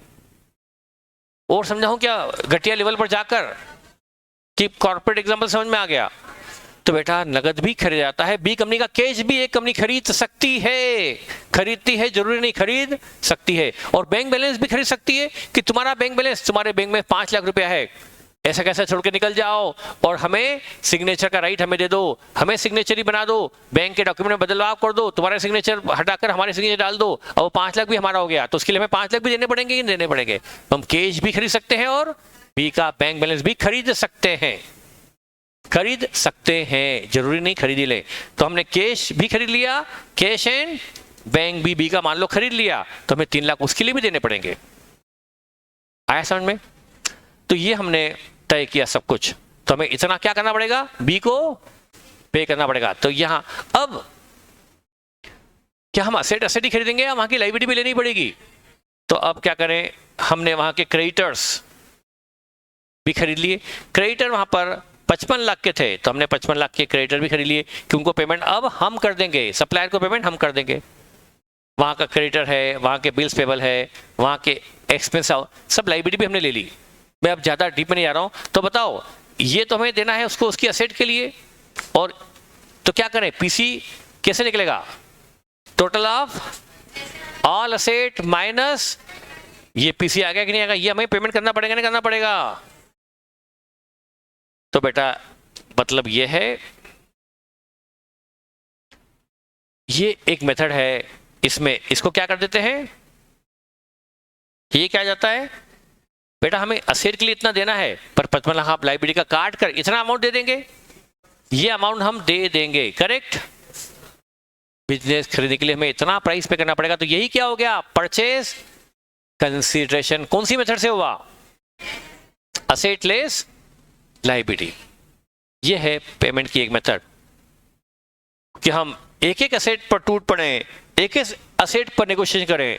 बी के और ए के डायरेक्टर फैक्ट्री में घूम घूम कर फर्नीचर के पास गए, वैल्यूएशन किया, स्टॉक के पास गए, गोडाउन में वैल्यूएशन करवाया, बिल्डिंग के लिए सिविल इंजीनियर को बुलवाया, वैल्यूअर को बुलवाया, ऐसे, और एक एक एसेट पर नेगोशिएशन करके पीसी निकाल लिया।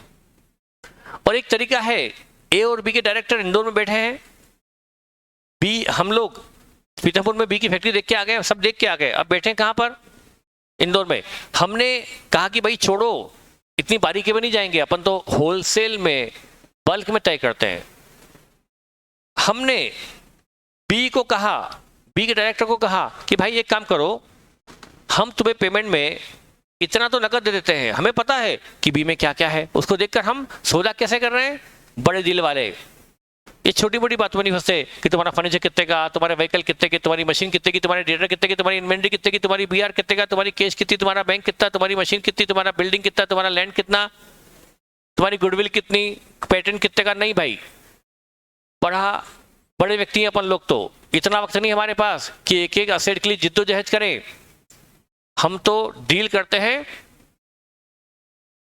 फिल्मी स्टाइल में कि भाई एक काम कर, तू ये सब छोड़, हमने सब देख ली तेरी असेट क्या है, बल्क में कर, तू नगद इतना ले ले, तो हमसे 25 लाख तो क्या ले ले, नगद ले ले, और हमारे और 70 लाख के हमारे शेयर्स ले ले, बोल डील मंजूर है। एक एग्जांपल दे रहा हूं, ऐसा हमने कहा, तो बी बोलता नहीं भाई आप एक काम करो, नगद हमें दे दो 30 लाख और शेयर दे दो 80 लाख।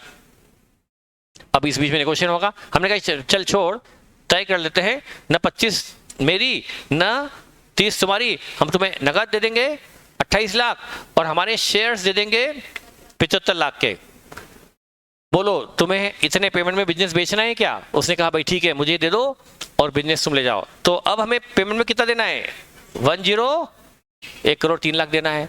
तो बेटा यहाँ पीसी निकालने के लिए टुचुक टुचुक टुचुक टुचुक करेंगे, एक एक असेट या चौके छक्के लगाएंगे।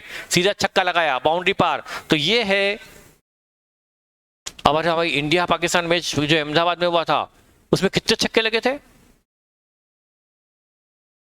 कितने छक्के लगे थे? बहुत सारे छक्के लगे थे ना। कौन से मैच में छक्के लगे थे? बहुत सारे, गिनती आधा, मतलब 1/3 स्कोर तो छक्कों से बना था। तो हमने यहाँ पर सीधा क्या लगाया, एक रन से या सिर्फ छक्के लगाकर पीसी निकाल लिया। तो यहाँ पर हमने ब्रॉड वे में डील की कि भाई पेमेंट में तुम ये ले लो, पेमेंट में ये ले लो, पेमेंट में ये ले लो। तो पेमेंट में क्या क्या दिया उसका टोटल करके पीसी निकाल लो। तो हम कितना दे रहे हैं उसको? 1 करोड़ 3 लाख देना तय हो गया। जब 1 करोड़ 3 लाख देना तय हो गया तो पीसी निकल गया कि नहीं निकल गया? ये पीसी कौन सी मेथड से? PC by payment method. हम पेमेंट में क्या क्या दे रहे हैं, पेमेंट में क्या क्या दे रहे हैं उसको देखकर पीसी निकलता है। मैंने आपको थोड़ी ब्रॉडली बताई, समझ में आया? पर मान लो, अभी तो मैंने ऐसी एग्जांपल लिया, पर मान लो बी कंपनी जो है ना बेटा, बी कंपनी में इक्विटी शेयर होल्डर भी हैं, प्रेफरेंस शेयर होल्डर भी हैं। कौन कौन? तो इक्विटी शेयर होल्डर की हमें कंसेंट चाहिए बिजनेस बेचने के लिए, क्योंकि वो तो मालिक है। बिजनेस बी का खरीदने के लिए सहमति, कंसेंट किसकी चाहिए? बी के इक्विटी शेयर होल्डर की। लेकिन बी के पेमेंट इक्विटी के पहले किसको मिलता है? प्रेफरेंस वाले को पेमेंट देना दिए बगैर आप इक्विटी को पेमेंट। तो हमने अब बी को खरीदने के लिए कहा कि भाई इक्विटी शेयर होल्डर, भाई प्रेफरेंस शेयर होल्डर, चलो हम बैठकर एक एक रन नहीं बल्कि बल्क में बात करते हैं। इक्विटी से सीटिंग करी, मीटिंग करी और प्रेफरेंस को बैठा लिया। बोलो तुम्हें क्या क्या चाहिए? नेगोशिएशन हुआ, इनको हम केस देंगे 15 लाख, इनको हमारे शेयर्स देंगे 70 लाख।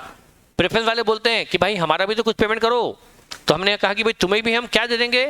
2 लाख की कैश, और तुम्हें हमारी कंपनी के क्या दे देंगे? प्रेफरेंस दे देंगे 10 लाख के। तो ये तय हो गया। तो ये हम किसके लिए तय हुआ? प्रेफरेंस शेयर को देना। और ये किसके लिए तय हुआ? तो हम कुल कितना देने वाले हैं? बिजनेस खरीदने के लिए कुल कितना देने वाले हैं? 70, 80, 90, 97 लाख देने वाले हैं। तो हम बिजनेस कितने में खरीद रहे हैं? यही हो गया परचेज कंसीडरेशन। जब हम देने ही 97 लाख वाले हैं, मतलब हमने बिजनेस भी 97 में ही तो एक्वायर किया है, यही हो गया परचेज कंसीडरेशन। ये पीसी निकालने की कौन सी मेथड हुई? Payment method. तो नेट असेट में असेट्स लेस लायबिलिटी करके पीसी निकलता है। और पेमेंट मेथड में पेमेंट में क्या क्या दिया जा रहा है, पेमेंट में क्या क्या दिया जा रहा है उसको देखकर पीसी निकलता है। तो एग्जाम में दोनों में से कोई एक मेथड आपको अप्लाई करनी है, दोनों में से कोई एक मेथड से पीसी निकलेगा, वो बताऊंगा। क्योंकि पीसी निकालना एक बहुत ही इंपॉर्टेंट इश्यू है, तो वो हम समझेंगे बिल्कुल लॉजिकली 100% क्लियरिटी के साथ। तो आज के लिए इतना काफी है। तो यहां पर पीसी की कौन सी मेथड हुई? नेट असेट मेथड और पेमेंट मेथड। नेट असेट में पीसी निकलता है असेट लेस लायबिलिटी से, और पेमेंट मेथड में पेमेंट में क्या क्या दिया जा रहा है परचेजिंग कंपनी द्वारा वेंडर कंपनी के शेयर होल्डर को क्या क्या दिया जा रहा है उसको जोड़कर पीसी निकलता है पेमेंट मेथड में। आज के लिए इतना काफी है। थैंक यू बेटा। आप संडे को आए और वो भी कल की गरबा नाइट के बाद, बड़ी बात है। मतलब वाकई में पढ़ने में बड़े इच्छुक व्यक्ति हो। इंटरेस्टेड हो। मैंने सोचा था मैं संडे को नाश्ता कराऊंगा, लेकिन मैंने अब तय कर लिया कि वो हमारा नहीं, मैंने कहा था मैं वहां ले जाने वाला हूं, वहां ज्यादा मजा आएगा आपको। 4 नवंबर को है वो प्रोग्राम, 4 तारीख को है। जो यहाँ जतरा है वो 4 को है। 4 को चलेंगे अपन, 3, 4, 5 दिन है, 3, 4, 5 3 दिन चलता है वो। दोपहर में 2 बजे से शुरू होता है और शाम तक चलता है। वहां पर बहुत अच्छा है, क्योंकि पहले दिन तो माहौल बनना शुरू होता है दूसरे दिन माहौल बनता है और तीसरे दिन माहौल खत्म हो जाता है। तो 4 ठीक रहेगा। काय का पेपर है क्या कर सकते हैं, तो देखते हैं, चलिए देखते हैं। Thank you. हाँ, ऑनलाइन वाले भी आना चाहे तो आ सकते हैं ना बेटा।